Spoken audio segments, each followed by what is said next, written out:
नमस्कार, आप सभी को डी न्यूज में बहुत बहुत स्वागत है और उम्मीद करते हैं कि आप सभी स्वस्थ और सुरक्षित होंगे।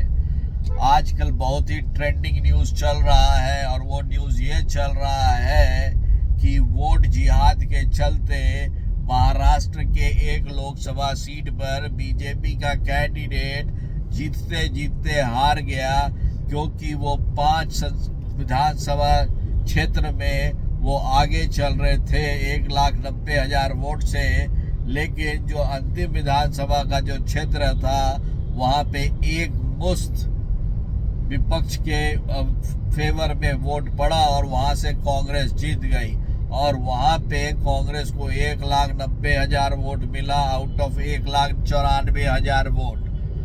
तो उसको देवेंद्र फडणवीस साहब ने उठाया और देवेंद्र फडणवीस साहब के जो वोट जिहाद का वर्ड है उसको लेकर हंगामा हो रहा है। लेकिन मैं आप सभी को बता दूं कि नरेंद्र मोदी जी ने ये इंडिया अलायंस का काट खोज लिया है।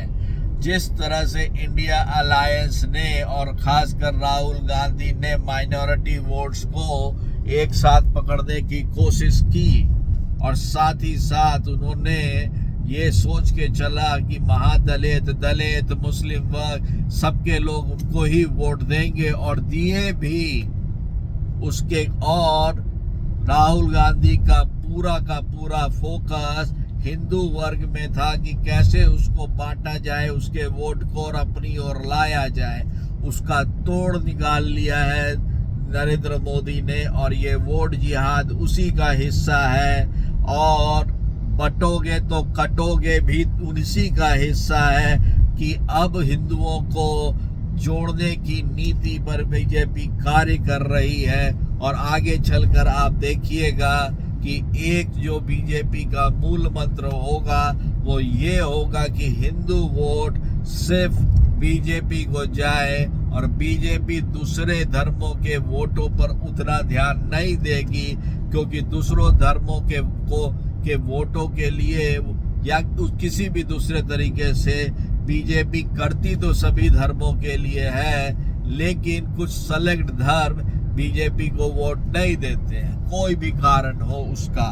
और ये चीज 2024 के चुनाव में बीजेपी को पता चल गया है और जिस तरह से राहुल गांधी खुले मन से ध्रुवीकरण कर रहे हैं, वहीं अब नरेंद्र मोदी पर्दे के पीछे से हिंदू वोट को स्टिच करने की कोशिश कर रहे हैं। और आप देखेंगे कि आने वाले चुनाव में वोट शेयर और किस धर्म ने किसको वोट दिया उससे एकदम पता चलेगा कि हिंदू वर्ग अब इकट्ठित हो रहा है। उसको ये पता चल चुका है कि जिस तरह से उनके साथ हो रहा है या जिस तरह से उनके प्रति हो रहा है, उनके जुलूसों पे जिस तरह से पत्थरबाजियां हो रही है, अब बहुत जल्द वो समय आने वाला है कि 2 वर्गों का अलग अलग वोट जाएगा और एक वोट जो जाएगा वो कांग्रेस को जाएगा, जिसपे उसकी बहुत अच्छी पकड़ है। और जो कांग्रेस का प्लान था कि हिंदू वोट को बांट के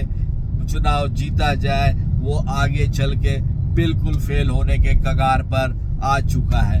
आपका क्या विचार है? क्या मेरा एनालिसिस सही है? जरूर कमेंट करें, लाइक करें। तब तक के लिए आप सबको बहुत बहुत धन्यवाद।